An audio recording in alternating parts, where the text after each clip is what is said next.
салому дуруди моро бипазиред дӯстони азиз ва тамоми шахсоне ки моро тамошо карда истодаед. Хуш омадед. Шумо дар канали Фирӯз FL қарор доред ва имрӯза мавзӯъ ман мехоҳам барои шумо азизони дил ана ҳамон онлайн омӯзишҳое ки бо нархи дастрас аз тарафи худам метавонам барои шумо пешниҳод намоям, хабардор кунам ва тамоми шахсоне ки хоҳишманд ҳастанд ва мехоҳанд ки дар зиндагиашон як дигаргуниеро ба вуҷуд биёранд, метавонед ки бо мо ҳамкорӣ кунед, дар омӯзишҳои мо иштирок намоед ва дар зиндагии худ як роҳи худро бисозед.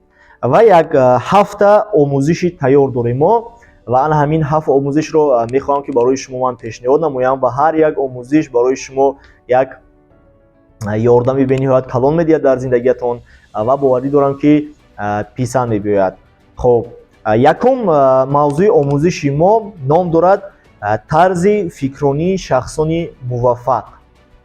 Чӣ гуна дар зиндагӣ аввалин дараҷа ана ҳамон шахсияте шавем ки ана ҳамин муваффақията сарвата ба даст биёрем.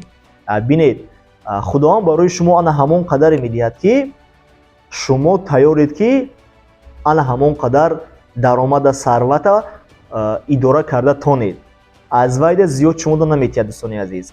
Барои ҳамин аввалин дараҷа мо шумо бояд ёд гирем чӣ хел фикр кардана, чӣ хел шахсони муваффақ фикр мекунанд ва мисли ана ҳамин шахсон мо ҳам фикр кунем.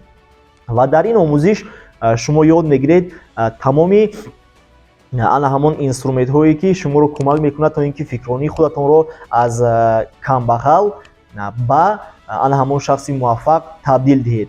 Ва бинед, як сухан мегӯянд шахсони муваффақ ки чӣ қадар маблағе ки дар сар аст ана ҳамон қадар дар киса аст ва пеш аз он ки кисаи шумо пур аз пул мешавад, мегӯянд аввал майнаи шумо бой мешавад ва мо дар ана ҳамин омӯзиш барои шумо ёд медиҳем чӣ гуна майнаи худро бой кунеду худро ба як шахси муваффақ тарзи фикрониятонро табдил диҳед. Дӯстони азиз, дуюм омӯзише ки мехоҳам барои шумо пешниҳод намоям, ин ном дорад роҳи осони аз мушкилиҳо баромадан.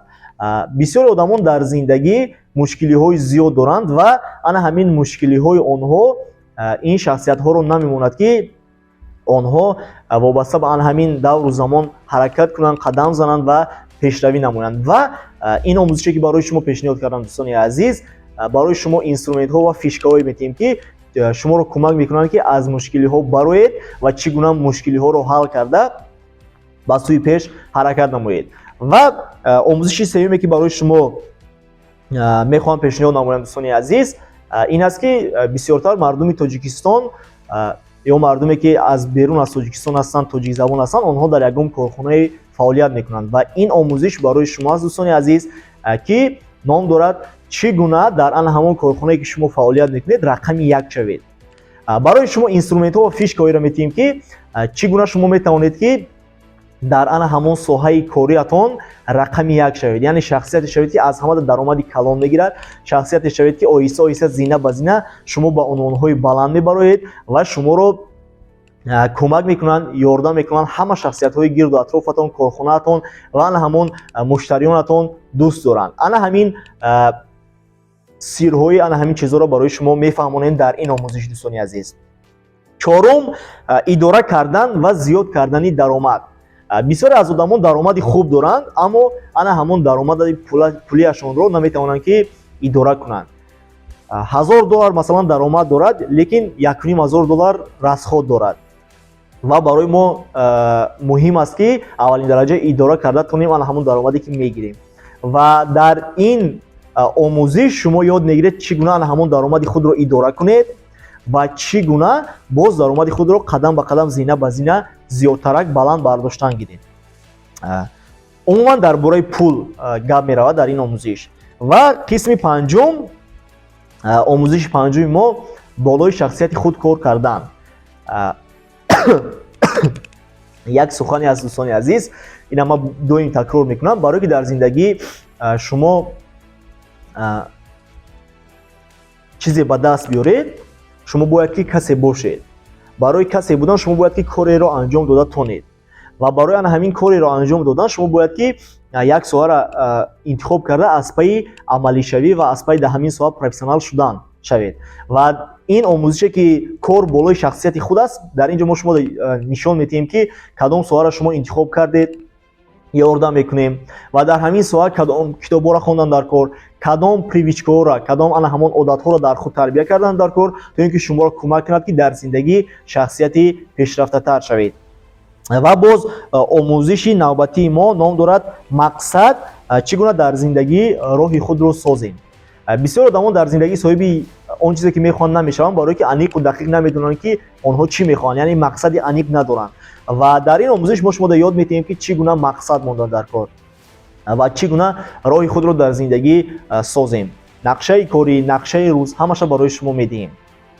ва омӯзиши ҳафтуми мо ном дорад сирри пешравӣ кардан дар ситивои бизнес. тамоми одамоне ки дар ситивои MLM ширкатҳо фаъолият менамоянд, секрети амин сирри шахсони муваффақа барои шумо отдельни омӯзиш дорем. метавонем ки пешниҳод намоем, марҳамат бо мо ҳамкорӣ кунед, ҳамаи сирроша барои шумо мефаҳмонем. ва боз як омӯзиши дигар дар ёдам омад, мехоҳам барои шумо пешниҳод кунам. тарзи дурусти баромад кардан дар назди ҷамомат, дар ҷамоатҳои калон, дар назди публика, дар назди одамон чӣ хел баромад кардан дар кор отдельни омӯзиш аст. метавонем ки инам барои шумо дӯстони азиз пешниҳод намоем. ана акнун мегузарем ба бахши гузаштани барномаҳо. барномаҳо онлайн мегузаранд. ҳамин омӯзишҳо 8 мавзӯе ки ман қайд кардам, алоҳида мавзӯъ ҳастанд, ё шумо кадомеша ки хоҳед ҳавайша интихоб мекунед. як омӯзиш 2 соат давом мекунад. желательно омӯзишҳо бегоҳ мегузаранд, аз соати 8 бегоҳ он тараф то соати 9-10 ё ин ки аз соати 7 то соати 8-9 ҳамин хел мегузарад. ва нархи як омӯзиш 300 сомон аст дӯстони азиз.